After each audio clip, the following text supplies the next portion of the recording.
Welcome to Midweek. That's right, 30 minutes in the middle of your week with the purpose. What's the purpose? To dive a little bit deeper into the message, the content that we've heard on Sunday, to ask questions, to wrestle a little bit with the hard truth, and to come together in community to dive a little bit deeper and to apply the things that we're learning. So I hope that you'll engage. I hope that you'll connect. I hope you'll invite someone, right? Share this content right now to invite others into the journey together. And now, let's dive in deep to this episode of Midweek. Well, hey, church family, HFCN family, welcome to Midweek. And this is a very different format.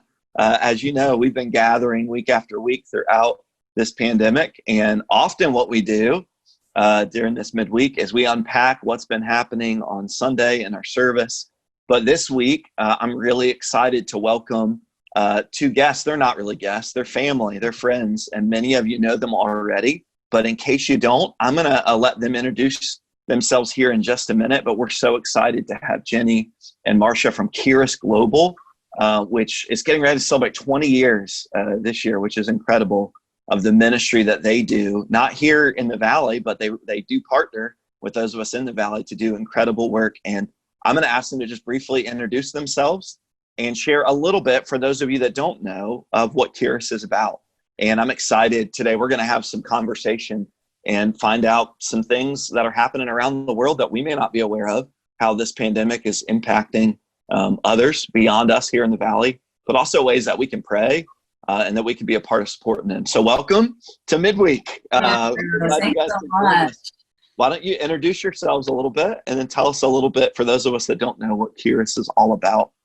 Very cool. Well, we are so excited to be able to just share with you and to be able to just be connected with you again. We love you guys, and you have walked with us for, oh my goodness, many, many years.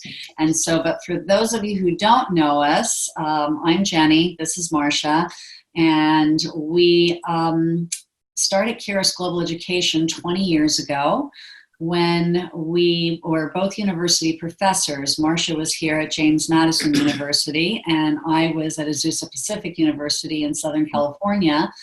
And and we started it to reach out across the world with character education, discipleship, and to fight the pandemic at that time, but it still exists, of HIV and AIDS. Marcia, maybe you want to continue on that? Yeah, so we used to work with large ministries like Campus Crusade and World Vision and Trans World Radio, all these huge Christian organizations, and help them know how to reach out in a medically and educationally accurate way to build ministry around literally saving lives as HIV marched through the continents. So we find ourselves today sitting in our own Harrisonburg here because of another pandemic that we meet in South Africa right now. And it's been a very interesting journey because our hearts are there, but our bodies are here. And all share that experience in one way or another.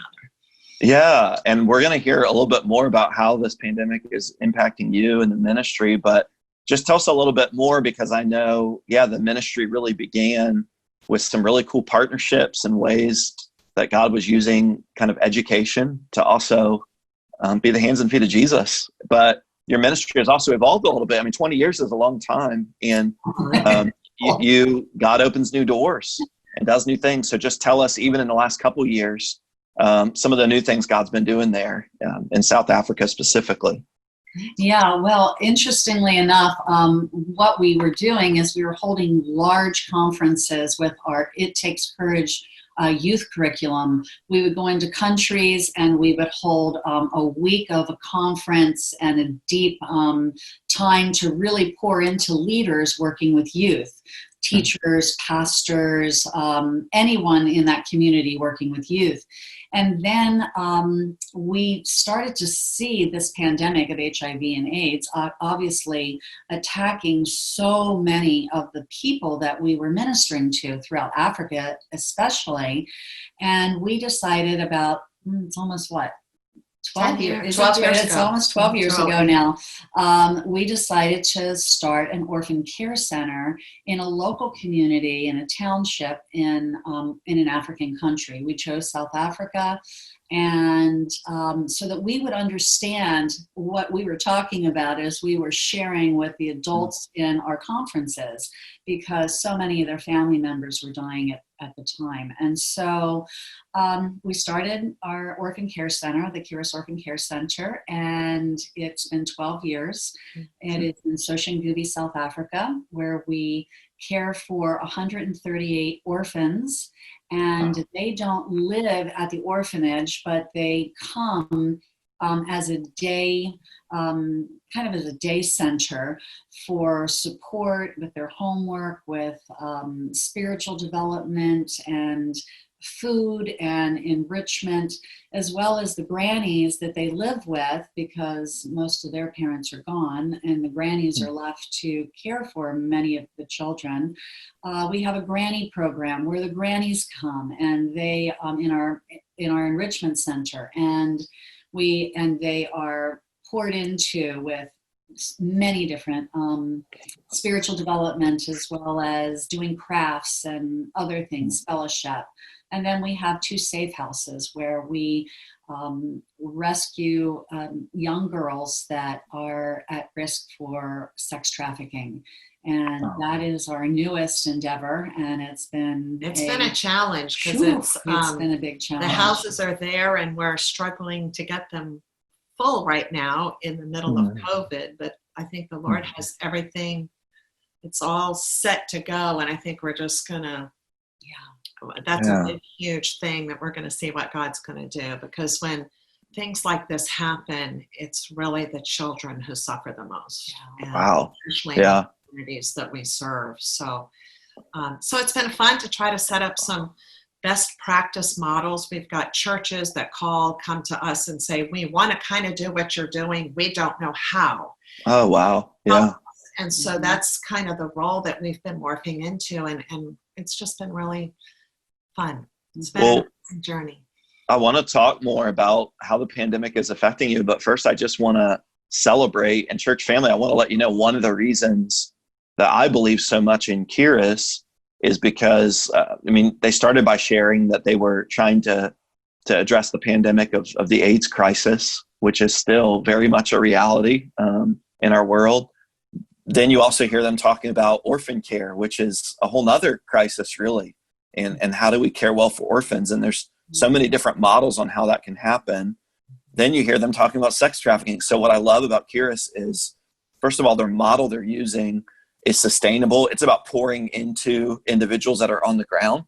And I love that we have a heart to come and to serve but I also think we have to acknowledge sometimes when we create a model that's about us showing up and doing the work and then leaving and not partnering well and not empowering.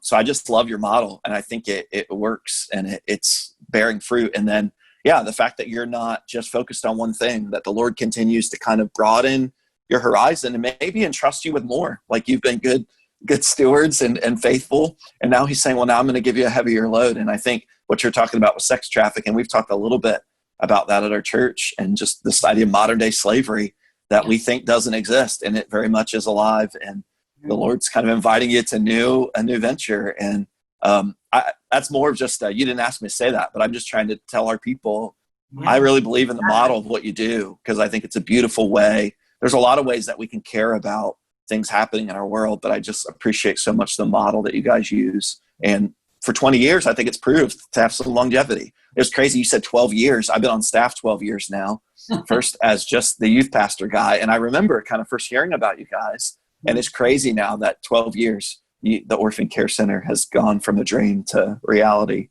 It's beautiful. Tell us more. We want to hear more specifically. I just am reminded that this pandemic that we're experiencing now in the COVID crisis, it's impacting more than our community. It's impacting more than the US. It's impacting our world. And I'm just going to be honest, like, sometimes I forget that because I'm just so focused on our community and what's happening here.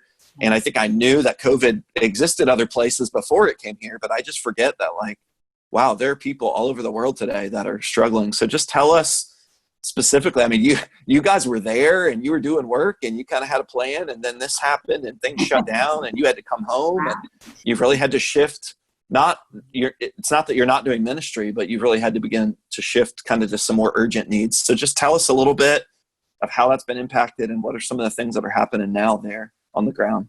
Well, Adrian, thank you so much for your words of encouragement about the model. But in all honesty, if it wasn't for folks like you and this precious family that this church family that we love so much, we couldn't do what we do. So and for guidance and wisdom that we glean from incredible men like you. So thank you. I really appreciate bless that. you. Yeah. Bless you. I really do. But also, we going back in early March, we were in South Africa, and we thought we would be there for many, many, many more months before we came home. And long story short, we decided that we were probably going to leave anyway, because I struggle with a little bit of a lung issue from the past. And so we decided it's better for us to at least go home for a couple of months while this is peaking and it's a bad thing. And then we actually got a ticket for us to come home on a Saturday, and on Sunday night, and we got it for very $700, which is usually it's much more. So we bought the ticket thinking we better just buy it, and then on Sunday the president actually spoke of South Africa, and he revoked all foreign visas. And he said, you must leave. And so, because obviously the healthcare system there is not going to be able to take care of all of their own people, let alone all the foreigners. So we had to evacuate within a couple of days. We were packing bags and just getting on the plane. But on Monday, so we booked a ticket to go home on Wednesday. The president speaks on Sunday. The next day, each ticket was $4,000 a piece. Oh my goodness. We had been thinking and praying. And so on Saturday, we just decided, okay, this is what we think God's telling us. And so it was pretty miraculous. Yeah, he works in the details, doesn't he? Like, wow, that's crazy. That was our budget. Yeah, right. Thank you. Right. Exactly. Grateful. But then when we got home, we started to be in contact. Of course, we have 16 staff members that we have poured into, and actually folks from your church have come over and helped with discipleship training, and it has just been beautiful to watch the 16 staff members. Most of them are young people in their 20s, they're orphans themselves, and they have grown so much in the 5 years that we've been able to just pour into them how to live in a missional community and really care for one another. And even in our absence, they have risen up, and it's been so exciting to see. But the situation in South Africa is really bad, and America is not really hearing how bad it is and is going to be for the continent of Africa. There's talk that this might be the worst famine the continent has ever experienced. They've had massive locusts eating up crops. They've got weather patterns, now COVID, and business are shutting down. And so it's really serious. South Africa doesn't have an old population. So there's not a lot of elderly people because a lot of people died because of HIV and AIDS, but they have a sickly population. We've got people who have tuberculosis and compromised immune systems, and it's a very, very relational community. You walk hand in hand down the street. I mean, it's people live close, and so immediately the government put them on lockdown, and it is a military lockdown. Wow. For weeks, people were not even allowed to leave their yard. Never, ever, ever, unless you were going to the store to buy bread and coming back. And so, I mean, literally, they were shooting people with rubber bullets. We heard yesterday that 250,000 South Africans have been arrested and are in prison for violating the curfews. It relaxed, and then you had Well, now you have 2 hours a day you can go out and exercise, but it has to be from 7 to 9 o'clock in the morning. That's it. And so it's just caused, people who have a car and they go to the store, there's people that come at them from the streets with their babies and saying, please take my baby, because Oh my goodness. They're starving. So if you're privileged, you're seeing all this around you, your danger goes up dramatically. Mm-hmm. But the desperation of these young moms and people trying to survive is unfathomable. Yeah. And I know we've talked a little bit, and just initially, I'm sure that had to be overwhelming to you guys to be, obviously being there would have been really hard, but to be away from this ministry and the people that you love, and then paralyzing maybe in that, what do we do? And I know initially it even took you a couple weeks to even get any permission to do anything as kind of an essential organization. But just tell us kind of immediately how, obviously you had to pivot some with what you were doing. Just tell us how you guys have been able to respond initially, and some hope, because there is some good news that I've gotten to hear through some of your sharing online and through other stories. But just tell us some of the good things that Kirst has been able to see happen in the midst of really, really hopeless times. Well, thanks. Actually, it's been interesting because we were not allowed as a team, our team of 16 and our board members were not allowed to go to homes to help, to assist. And we were getting feedback because we're in touch with our staff of 16, and they have neighbors that are our families. And with us having 100 families, and those 100 families represent about 600 people. So even though we don't have a formal church, in many ways, it's kind of, as you are a beacon of hope here in the Valley and across the world, we feel like we kind of are a ray of that beacon of hope in Soshingubi as a church family, even though it doesn't look like a Sunday morning service, but we walk together with this group of people. Well, actually, we found out that many of the families had run out of food. They had absolutely no ability to get to a store because all the taxis were shut down. And the grannies couldn't get there. They couldn't send their little children. And the stores there, because there's in the township, there's a store like a Kroger, not really a Kroger, but like a store, and the lines were miles long. And so the police were coming and shooting rubber bullets at them because they weren't social distancing. And so basically it was impossible to get food. And when we found this out, we decided we have got to figure out how to become what they deem an essential charity or an essential business, so that we can actually go on the streets and figure out a way to help feed our grannies and our precious orphans. And so we did get that approval. And so I guess it's been a month and a half ago, we received that approval, and we did our first drop where we started going from shack to shack. And it was a pure surprise. They had no idea we were coming. Oh, wow. And our team it was 4 of our guys and 1 of our gals said, you know what, I'm going to do it. I want to do it.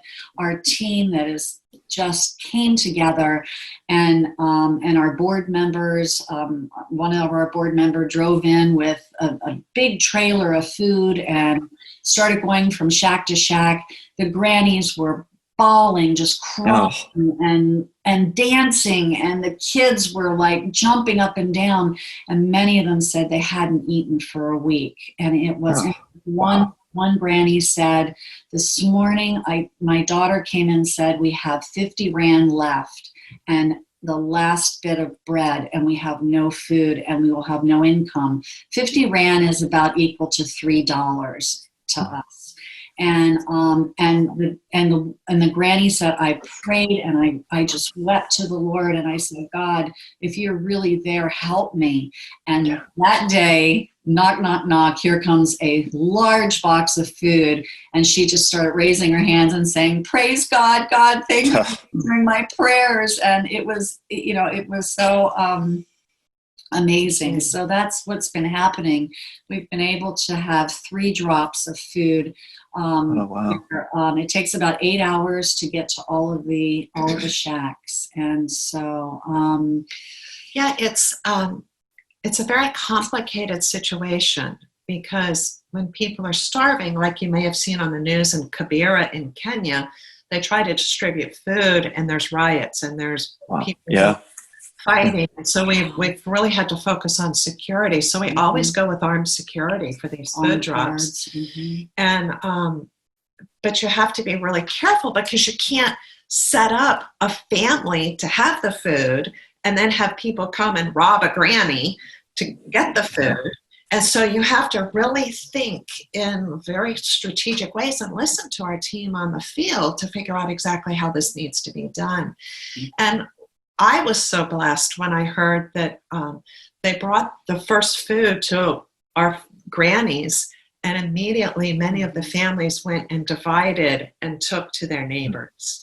Wow. That's a little bit of their heart of love. Maybe it's even their wisdom to share, so there's not resentment and all that. But it was this beautiful picture of immediately sharing. It's so African. It's so gorgeous.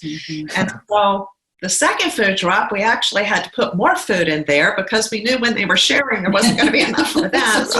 Right. But God is providing. There's a farmer who's been just pulling spinach and potatoes out of the field and sending with us. And it's a beautiful, beautiful picture. But that's a huge prayer request, is because when people are starving, as much as you don't want to, moms make decisions to bring money that's not healthy. Teenage girls are out trying to save their family, and they can put their own bodies at risk. Alcoholism, family violence, they take it out on kids. So please just really pray for them. But our staff is now uniquely positioned, because no other organization has come in to help.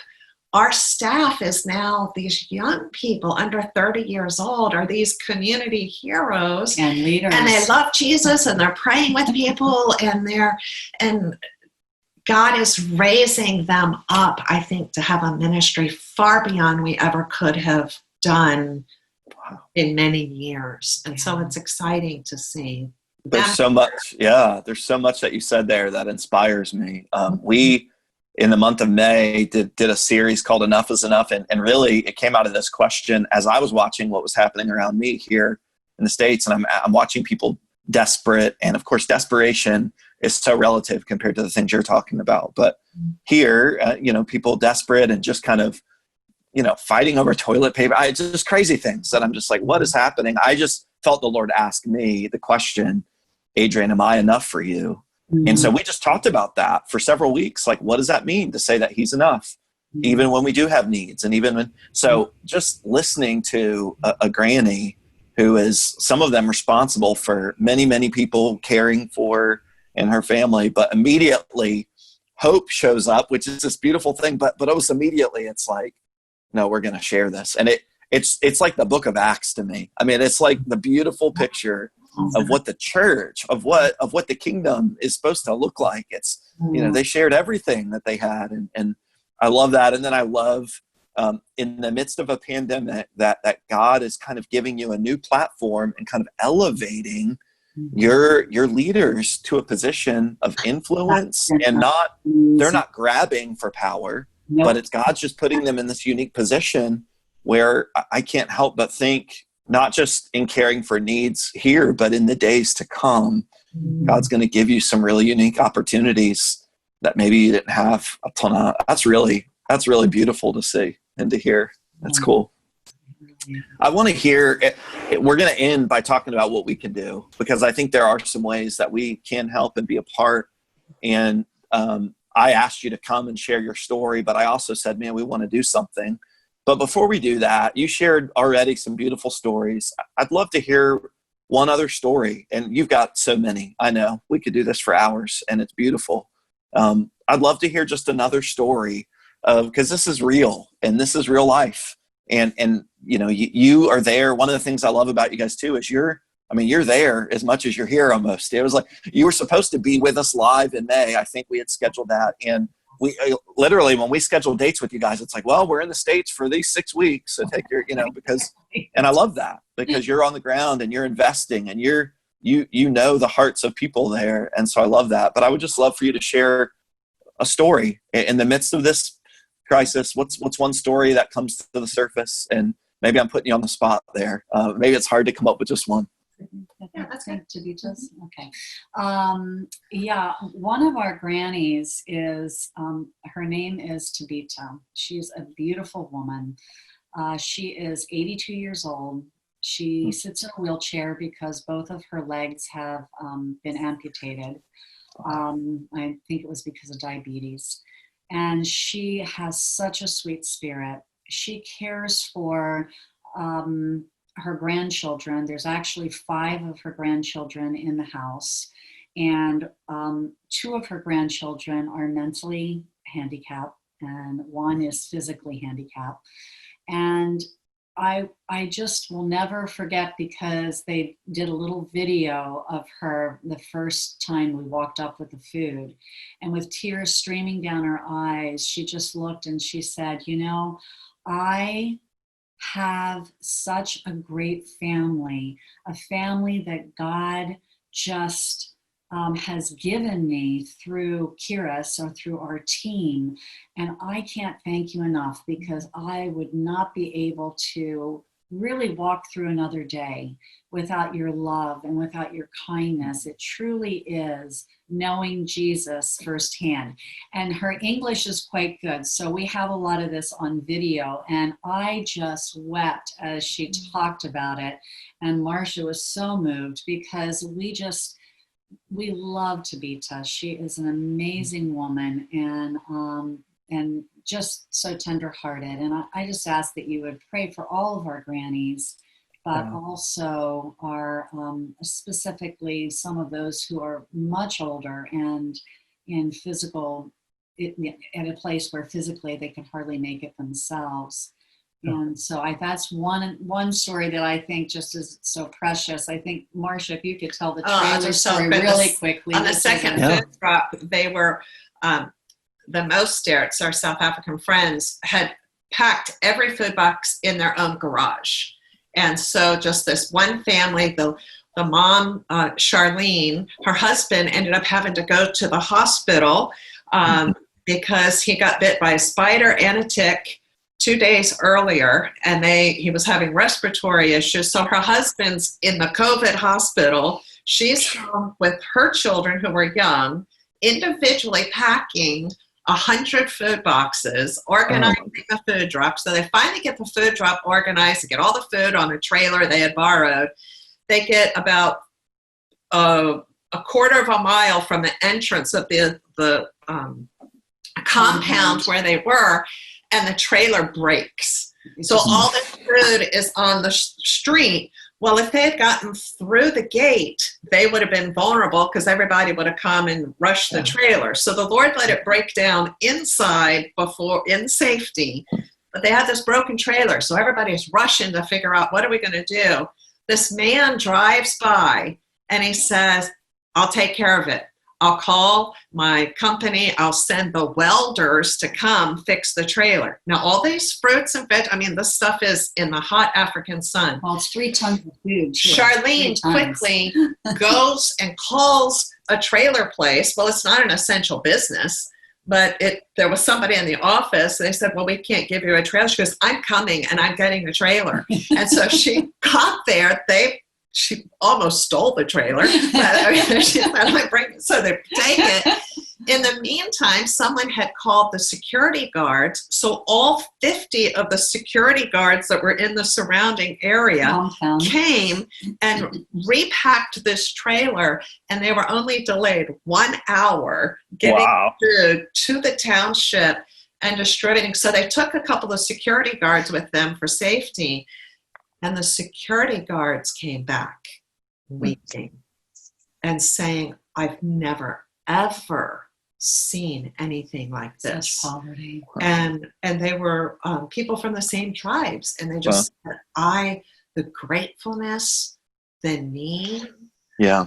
So now this whole complex of security guards want to help us, and the Lord keeps multiplying and multiplying and multiplying His heart in other people. And I love it. It's been a wild ride. Yeah, I love that. I get to be a part of the kingdom of God with you guys. I love that. We get to be a part of one big family. Absolutely. And I love that His kingdom's so much bigger than what's happening in Harrisonburg.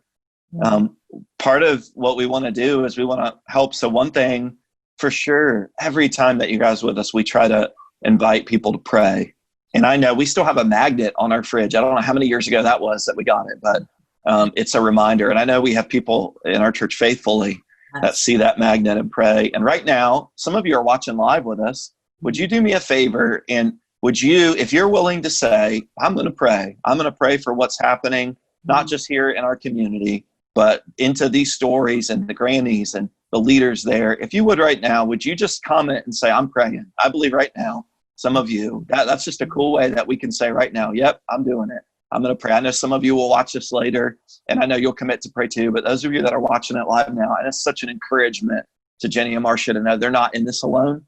I'm sure you've had some lonely days in this season of kind of wondering, God, where are you at? But today, that's one thing that you can do, and not just pray now, but in the days to come. But we want to make sure that we can support it. And so a couple things I know that you guys have in place.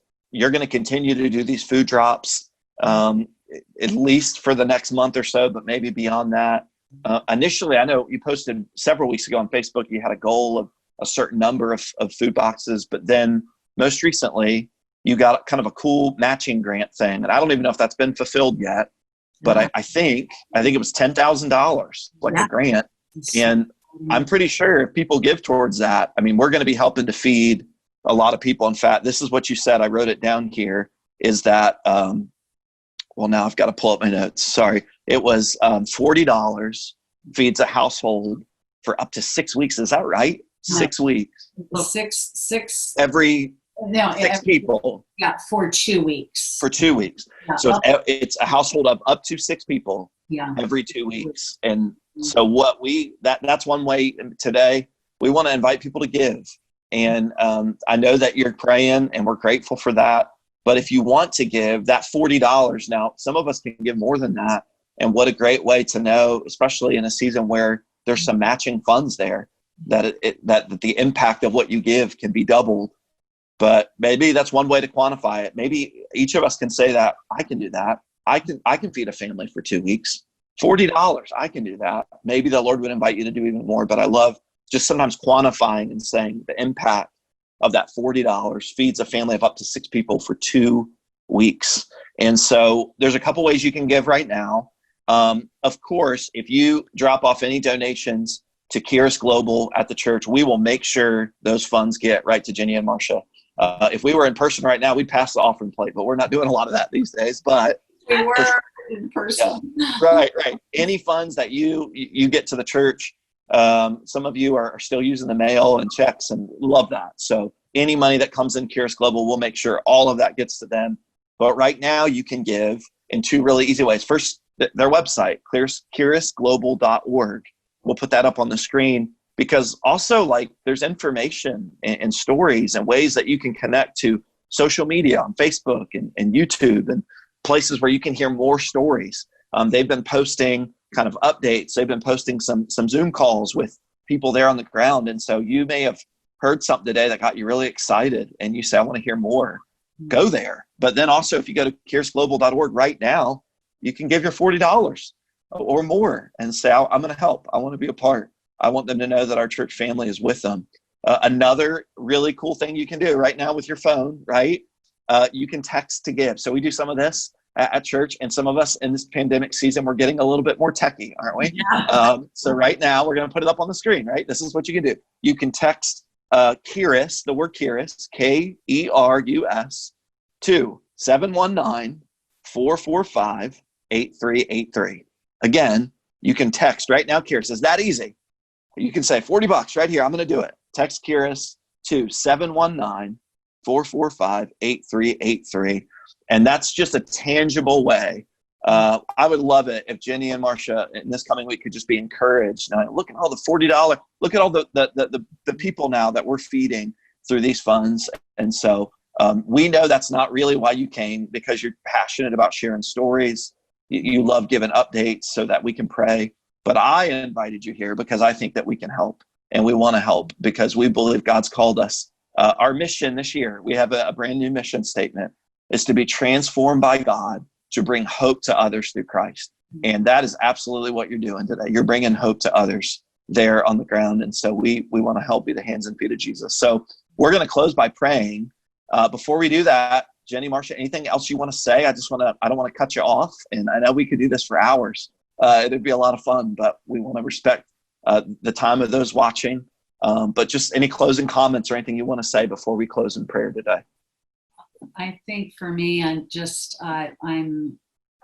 we've always said we feel so blown away and humbled by the partnership for so many years, and the kindness, and just you as a congregation, and you, Pastor, as just walking with us, like you said, for 12 years, even though you weren't in the senior role, you were in more of the youth role. Just thank you. It means the world to us, and we could not do what we do if it wasn't for the prayers and the army of believers banding together to make a difference in this world. So thank you. Thank you so much. Awesome. Well, we're going to pray right now. So you're watching live right where you are, pray. If you're watching this later, thanks for watching. Would you stop right now and pray? We believe God hears us. And we believe it's a beautiful thing that we can come together and pray. So, Lord, what a gift it is to have Jenny and Marcia here. Their lives, Lord, are a gift, glorifying you. Thank you for their obedience. 20 years ago, they said yes to you. And they may not have known everything they were saying yes to, God, but that's what it means to obey you. We say yes, and we let you fill in the details. And so it's beautiful to watch the ways you've used Keris over the years, not just in one way, but in multiple ways now to address real needs of people. These are our brothers and sisters, God. We're a part of your church and your kingdom, and it's bigger than us. It's bigger than our zip code. It's bigger than our neighborhood. It's bigger than our church. And so today we have a heart for our brothers and sisters that are in need. And Lord, you tell us when people are hungry, our job is to help feed them. And so today, this is a tangible way. Lord, we're grateful. We do a lot of feeding people in our neighborhood, in our community through Hope Distributed. Now this is a way that we can help bring hope, distribute hope around the world. So Lord, in whatever ways that we can give today, we want to be obedient to that. But even more than that, Lord, I pray that we would feel a burden in our hearts to really pray, to pray for Jenny, to pray for Marcia, for their health, for their safety. Pray for them as they're trying to navigate moving forward what ministry looks like. Pray for the people in South Africa that are, and throughout the continent, Lord, that are being devastated in ways that we don't even understand. We believe that none of this is too hard for you. And we believe, God, even in the midst of a pandemic, that hope is rising up.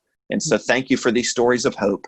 And we're grateful to partner with you in doing your work and bringing hope to others through Jesus Christ. We love you and we thank you in Jesus' name. Amen. Amen. Well, thank you, Jenny and Marcia. Church family, we love you. Thank you. Yeah, it's been good. And thanks, Midweek family, for jumping on. It's been different, but this has been rich. This has been really good for my soul and my heart. So thanks for joining us. We look forward to seeing you again soon. Thanks. Take care. Bye-bye. Bye-bye. Church family, so good to sit and be able to talk with our Keris Global leaders. And again, if you're not familiar with them, I could not encourage you more to check out their website, kerisglobal.org. You can check them out on Facebook. And really in these days, it's such a good reminder that this pandemic we're facing is not just about us. This is challenging ministries all over the world. And so just one way we can help is by helping deliver food to people in need. And so you can find out more about that on their website, on their Facebook. Help them reach their goal of 500 food boxes that will help continue that their ministry, help ensure their ministry can continue even in this season where they have to be a part. It's been so good having you this week on Midweek. I know it's been a little bit different, but I think it's been good to be reminded that his kingdom is so much bigger than what's happening here in our zip code, right? And I'm grateful that God is so much bigger than what's happening here. And so I pray that you're filled with hope today, being reminded that we get to be a part of delivering hope, not just here, but around the world. Hey, just a reminder, we hope to see you this Sunday. Yes, online, we'll be there at 9 and 10:30, 11:45 in Spanish, but also at 9:30 in the parking lot. You can come, bring your lawn chair, sit in your car, crank up your stereo, and we'll get some in-person worship at a safe distance happening. We're excited to see you whichever way you want to worship, but we're excited to be the church in these days. Hope to see you there. Thanks for signing in, for letting us know that you're watching. You are loved.